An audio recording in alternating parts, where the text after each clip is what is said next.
One of the things I love about the Volkswagen Golf is the attention to detail. For instance, look at this. The way the parking camera remains hidden behind the VW badge, and only when you put it into reverse does it pop out. Now the thing about that is it means that when you're driving along normally, it doesn't get covered in grime because it's covered up. But is the rest of this Golf quite so clever? Well, I'm going to tell you all in this review. I'm Matt Watson, and you're watching Car Wow. I'm going to start off this video by talking you through the design of the Volkswagen Golf. So it's had a midlife facelift. It's hard to tell the difference really. It's still got that kind of slightly, I've got a headache look about it.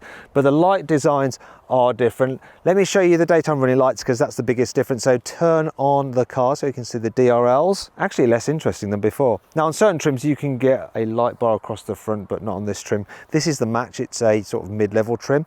Now Volkswagen have updated the lower bumper designs and you now have this area in the lower bumper which is for your self-driving tech. More on that in a bit, but really to most people it looks the same as before. Moving down the side, there are some new alloy wheel designs. They start at 16 inches, but these are optional upgraded 18 inches and they do look better. I can't really tell any differences to the previous car down the side. It looks like a Golf, so it's slightly boxy, but still reasonably well proportioned and attractive looking. Here at the rear, look, you can see the new tail lights, slightly different design.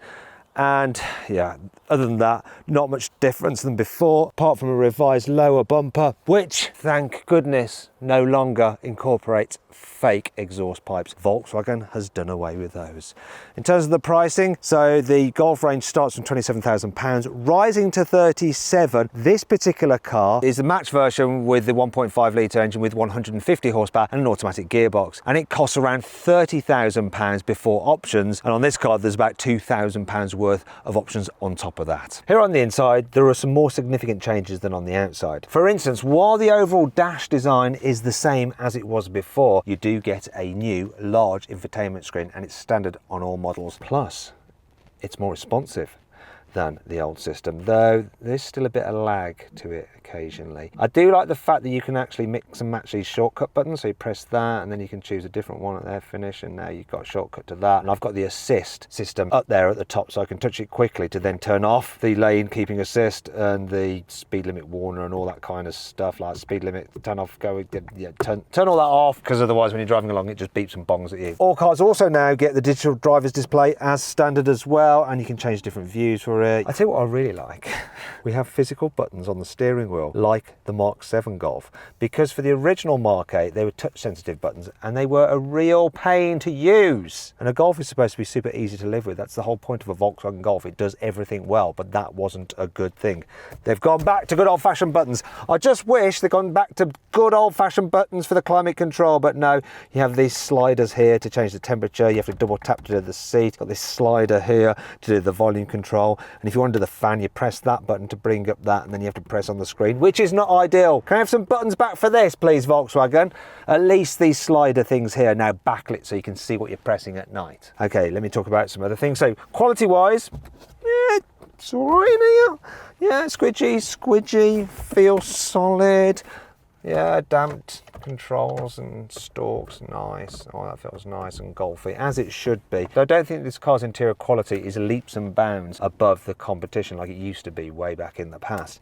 You know, it's on a par with most cars really. It's nothing special, but it's nothing bad either. Anyhow, let's talk through storage. So under here, a little bit.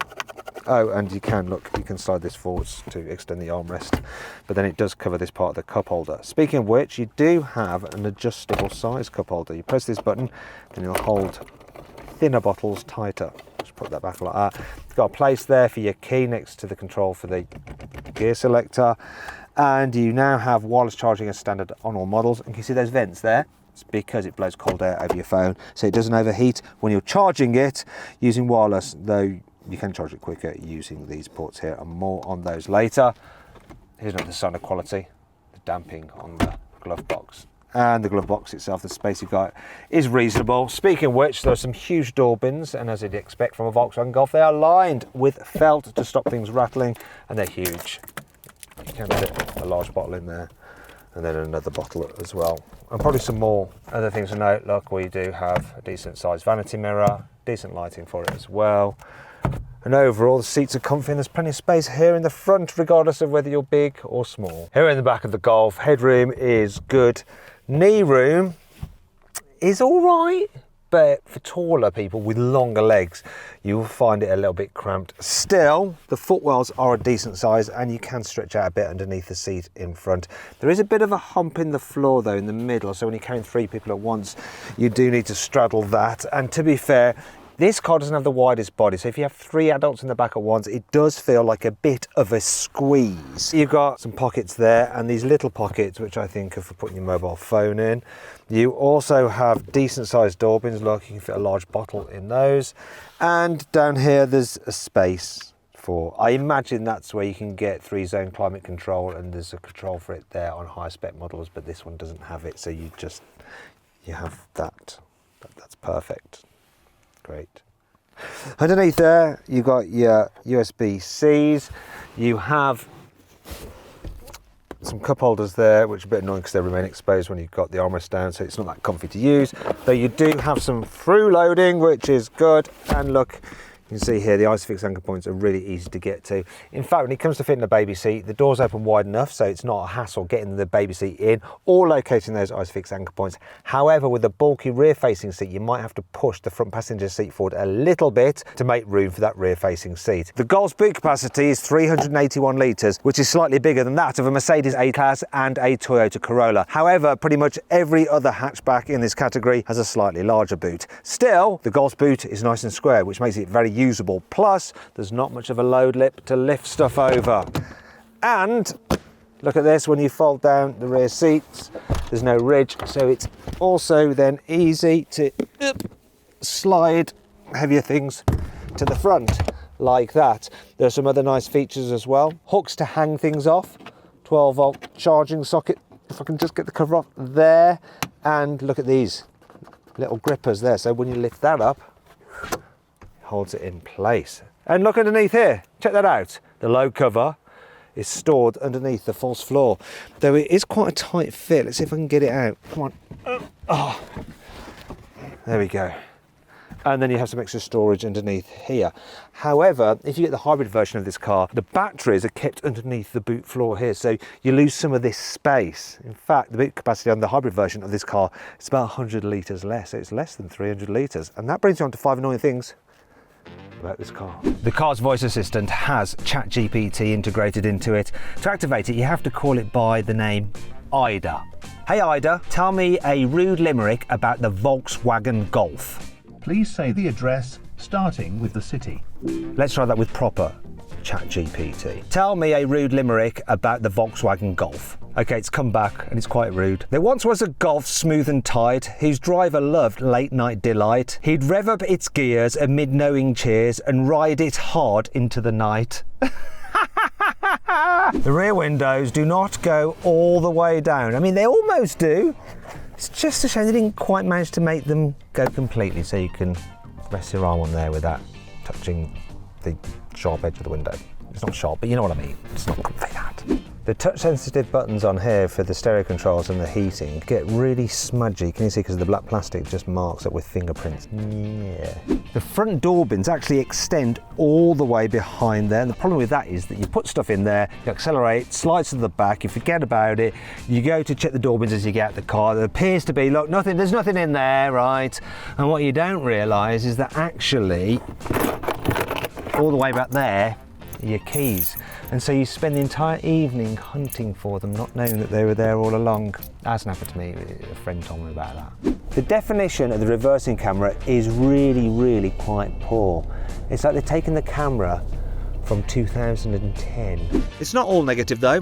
Here's 5 good things about this car. You can get 3 different suspension setups. There's normal, then there is a sport version which lowers the car by 15mm and you have uprated anti-roll bars and dampers.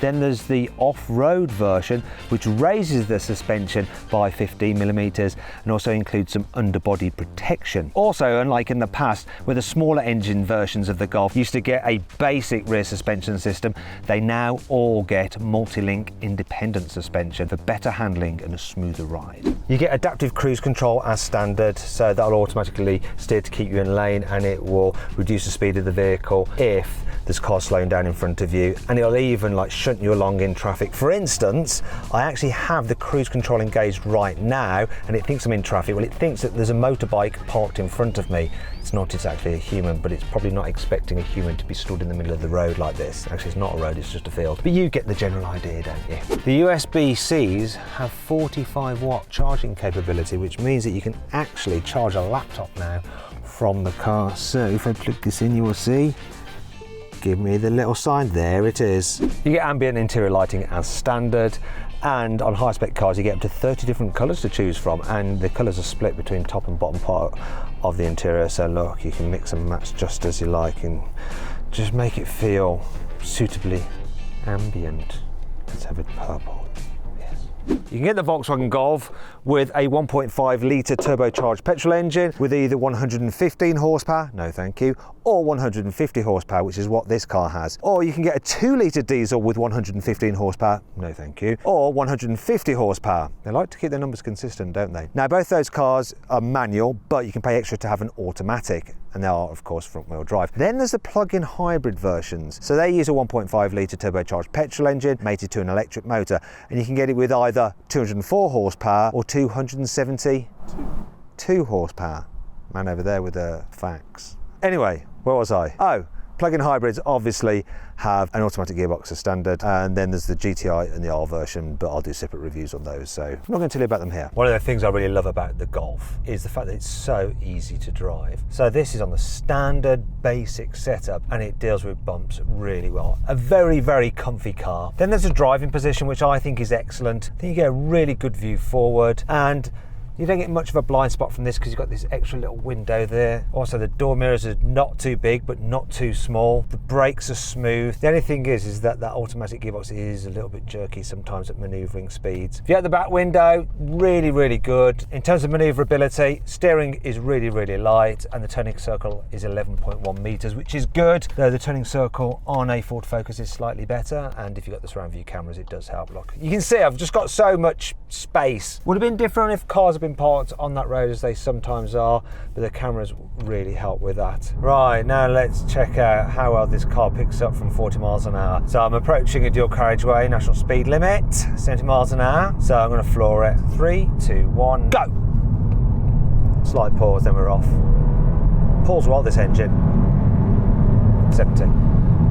That was actually pretty blooming good, that. The gearbox responded well enough. Bit of from the engine, but it wasn't too unpleasant. Quite a bit of road noise from these tyres. This surface is quite rough though, so it does really highlight that. But overall, really impressed with this. And it's very, very comfy as well. I like the seats. It's good for doing miles in this thing. It's also reasonably economical. So on a good run, I actually averaged 43 miles per gallon. The Golf is supposed to be the consummate all-rounder, so can it cope when you chuck it at some corners? Now, there's no sports mode to put it into, but I can put the gearbox into sport. In fact, I can change gears myself using the paddle, so let's give it a go. The thing I like about it is it might not be the sportiest feeling of these family hatchbacks, but it does everything you expect it to. So the amount you turn the steering wheel, it turns into the corner the exact amount you expect. Same with the brakes, you press them in a certain way and you'll slow down exactly as you expect. It's all very, very natural feeling, and that really gives you the confidence to push it quite hard. And with that in mind, it's also quite forgiving if you do go into a corner too quickly, cock it up and have to like brake or do something like that. Other cars might get a bit upset, but this one just seems to shrug it off. You can have fun in a Volkswagen Golf on a twisty road, even a middle of the road version such as this 1.5 petrol. Volkswagen says this version of the Golf will do 0 to 60 in 8.4 seconds. But let's find out for ourselves. There is no launch control, so I'm just going to lift off the brake and then floor the accelerator. Here we go. That's a pretty good launch. Although it wasn't launch, but you know what I mean. Time is 7.5. It's all right, isn't it?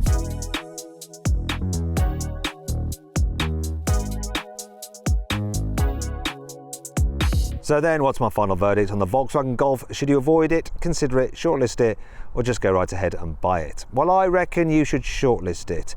There are competitors that are more spacious and more practical, and for a little bit extra money you can have a posher Audi A3, but it's still a great all-round family hatchback. Anyway, I hope you all enjoyed the video. If you did, give it a like. Let me know if you agree with my verdict in the comments below.